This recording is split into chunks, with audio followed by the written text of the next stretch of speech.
because I don't want to say like he's just a scumbag, but it's like he's a great fighter, and sometimes he can be good, but it's like it's always I'm this, I'm that. But I believe he sold his contract to a professional gambler in Las Vegas. You felt like boxing's pretty rigged overall. It's rigged, dude. I mean, so many politics, even with, MMA, man, there's so many politics. There's no more art anymore. It's just, let's get an influencer in there. Gervonta Davis has responded to Floyd Mayweather's claims about him allegedly rigging fights. While he didn't directly insult Floyd, he made it clear how he feels by saying, "I don't want to say he's a scumbag. Their relationship seems to be getting worse, and the tension between them keeps growing." It's gonna be there. That don't make no sense. He don't never want to see nobody be better than him. I'm telling you. Who's next in line? Just so you're next in line. Is there like a last question, guys, gotta wrap up. Is there like a love-hate for like yeah. the fighter? Yeah, I love the fighter. Like, I ain't gonna lie, if he was like chill, like he'll be the smoothest, but he's not. You know what I mean? He's a great fighter. And my bad. And you're good, man. And he because I don't want to say like he's just a scumbag, but it's like he's a great fighter, and sometimes he can be good, but it's like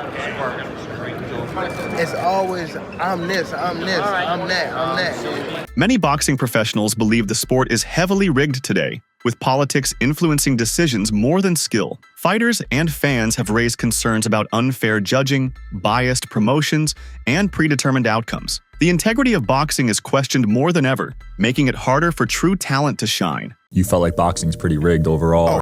It's rigged, dude. I mean, so many politics, even with, MMA, man, there's so many politics. There's no more art anymore. It's just, let's get an influencer in there. I get it. It's like generating money because our attention span is so short. You look at clips now, it's like 7 seconds. I saw a dude slamming a lady the other day, and they were like, "Oh my God, that dude is," I'm like, well, do. I'm just gonna pick somebody and slam them. Where's the whole video? And our attention span is just so small. So money talks, of course. Yeah, let's get an influencer in there who has no style, but it draws attention. It's just dumb to me. Tank Davis has recently opened up about his past experiences with former mentor Floyd Mayweather, shedding light on the complexities of their relationship. According to Davis, Mayweather employed specific strategies when managing fighters, often orchestrating situations to his advantage. Davis remarked, "He did what he did. I'm just focused. He always been like that.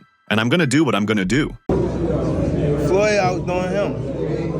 He always been like that. You know what I mean? So I gotta focus on what I'm focused on. He already did what he had to do, bro. I ain't gonna lie.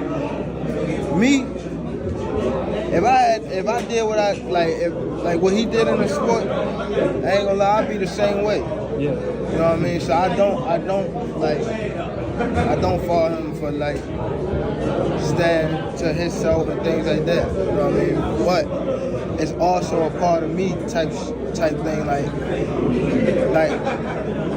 come back and help too. You know what I mean? So it's much love to the whole Mayweather promotion. You know what I mean? Ain't no bad blood type shit. And a lot of people think like when I be tweeting on Instagram, I be mad. I just be talking. In the world of boxing, the term prize fighter refers to athletes who prioritize monetary rewards over legacy or the quality of their fight records. Gervonta Davis has been perceived by some as embodying this mentality, focusing on lucrative paydays rather than building a robust resume through challenging opponents. Critics argue that this approach leads to cherry-picking fighters to ensure victories and substantial earnings, potentially compromising the sport's competitive integrity. I've been told y'all Gervonta Tank Davis isn't a prize fighter.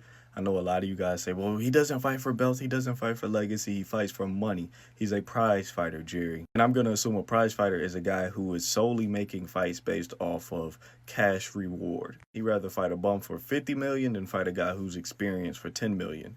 That is what a prize fighter would be.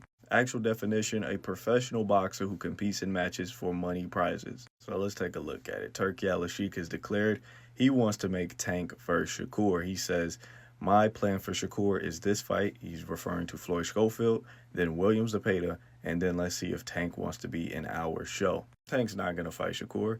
He's not going to fight him in Saudi Arabia. So now that we've established Tank isn't a prize fighter, because if he was, his career resume would look a whole lot different, then we must ask, what is Tank's goal in boxing? I'll tell you right now, it's easy money. Tank is the type of guy, he'd rather fight, let's say, 4 Lamont Roaches for $20 million than fight 1 Shakur Stevenson for $80 million, which is fine. But I'm tired of people saying, oh, he's a prize fighter. That's why he's not taking these fights. He's not a prize fighter. The biggest money fights is Haney, Ryan, Teo, Shakur, and Loma. He's not even going to take half of those fights. So please, guys, all my Tank fans, all my guys who claim Tank is a prize fighter, that's why he's not fighting for the belts, please stop it. This guy's not a legacy fighter. He's not a prize fighter. He's just a guy who enjoys easy paydays. And like I said, there's nothing wrong with that. Just stop misleading people with your comments.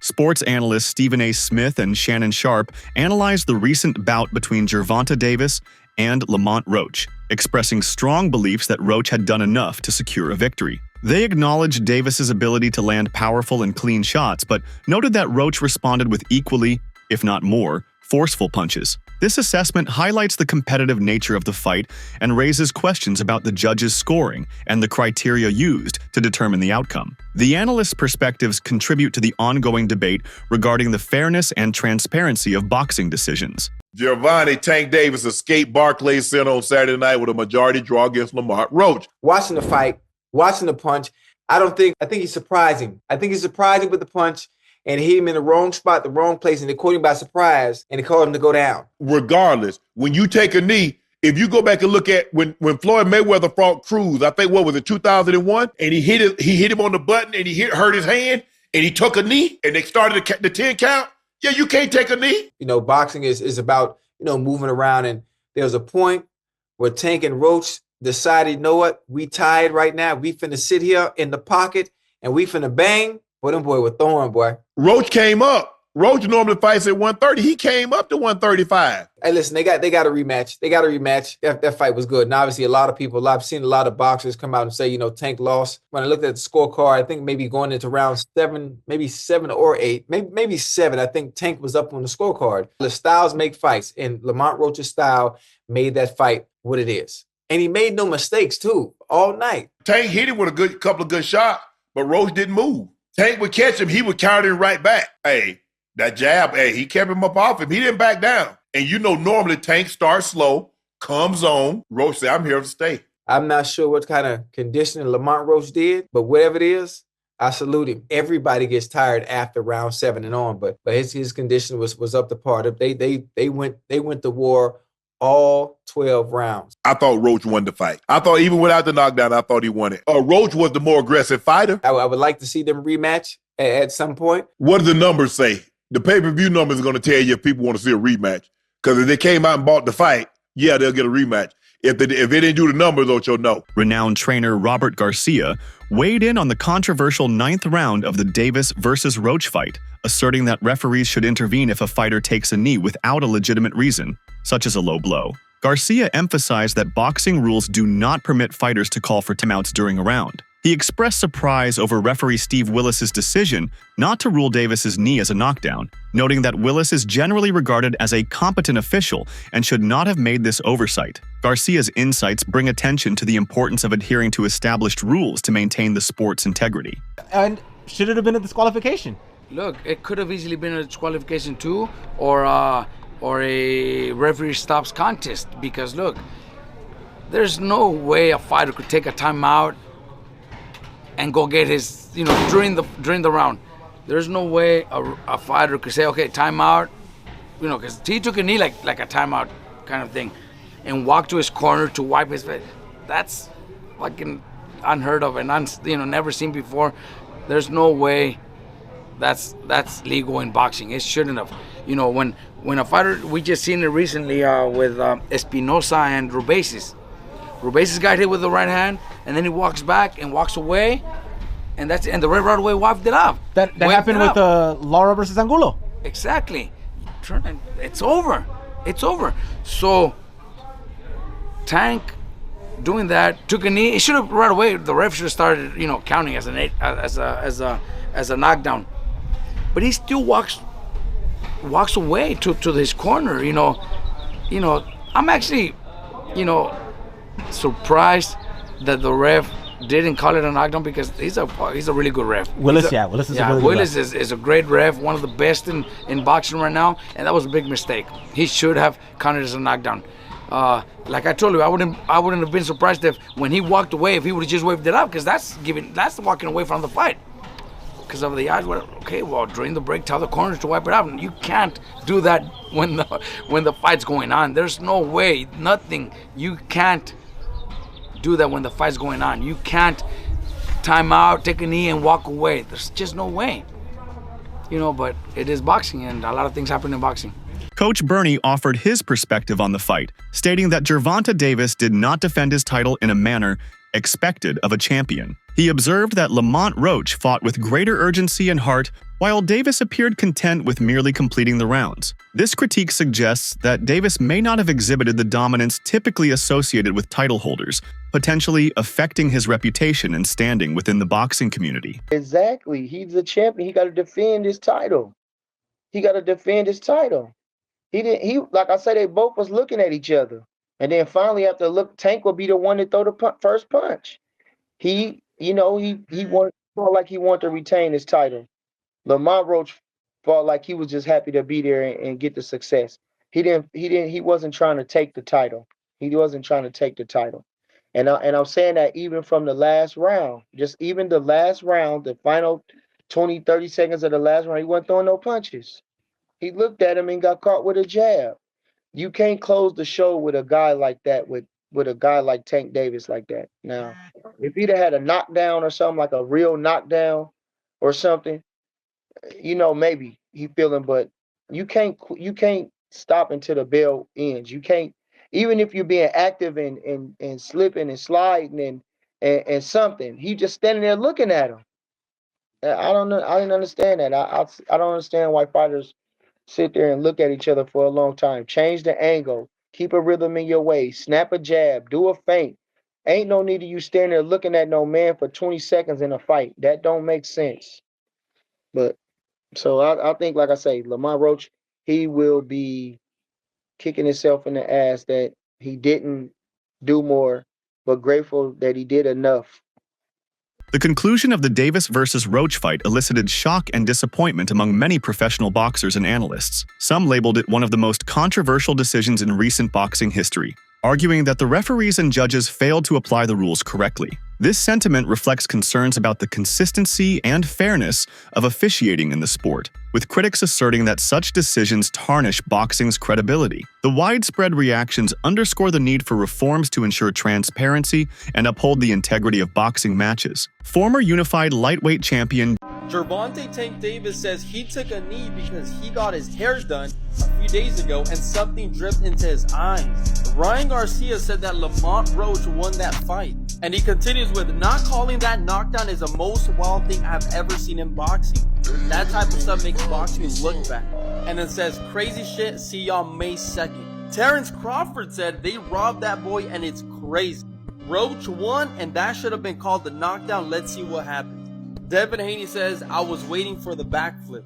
Even Turkey Alashi had something to say about the fight. He said, if you charge people $80 per pay-per-view, you must give them a good card with good production.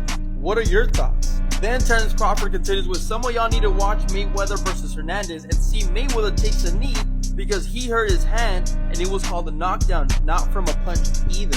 He says, I've never seen someone take a knee and they don't count it as a knockdown. Must have forgot the rules for tonight. And Shakur Stevenson is willing to fight Lamont Roach. But in your honest thoughts, who do you think should have won this fight? Do you believe with the decision as a draw? Or do you think Lamont Roach should have won that fight? George Kambosos Jr. shared his thoughts on the fight, specifically addressing the referee's handling of the knee incident. He stated that in professional boxing, a fighter cannot simply take a knee without it being considered a knockdown. Kambosos' perspective aligns with traditional interpretations of boxing rules, suggesting that the referee's failure to acknowledge the knee as a knockdown was a significant oversight. His comments add to the chorus of voices calling for stricter adherence to established regulations to maintain fairness in the sport. Make it that fight on the weekend, what'd you make of the controversy in that one?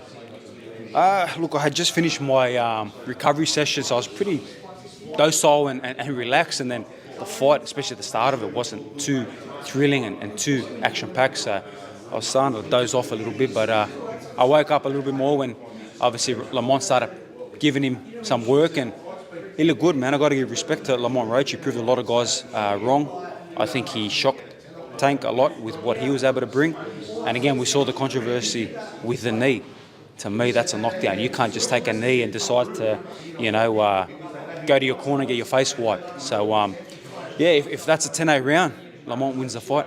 So it's unfortunate, but that's the fight game. Hopefully they'll do it again and he gets paid, what he's worth.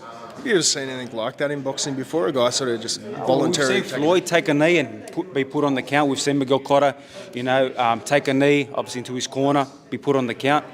If we're allowed to start taking knees and run to our corners, well, I'm gonna start doing it too. If I, as soon as I feel something, everyone will start to do it.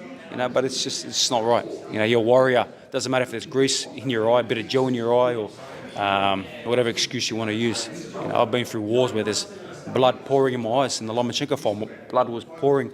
I'm wiping it away. We've seen it with other fighters. So we don't get opportunities just to take a knee, go to our corner, wipe us up, and might as well have a coffee and have a laugh and then get back to action. It doesn't work that way. The core of the controversy centers on the 9th round when Gervonta Davis took a knee. Many argue that this action should have been ruled a knockdown, significantly impacting the judges' scorecards. The failure to acknowledge the knee as a knockdown has led to widespread debate about the fight's legitimacy. This incident has sparked discussions about the need for clearer guidelines and more consistent officiating to prevent similar controversies in future matches. Gervonta Tank Davis, GTD, and I don't mean got the draws, went up against Lamont Roach. Let me tell you something. Tank got spanked. Roach should have won. And Tank even dropped to his knee. It should have been called a knockdown.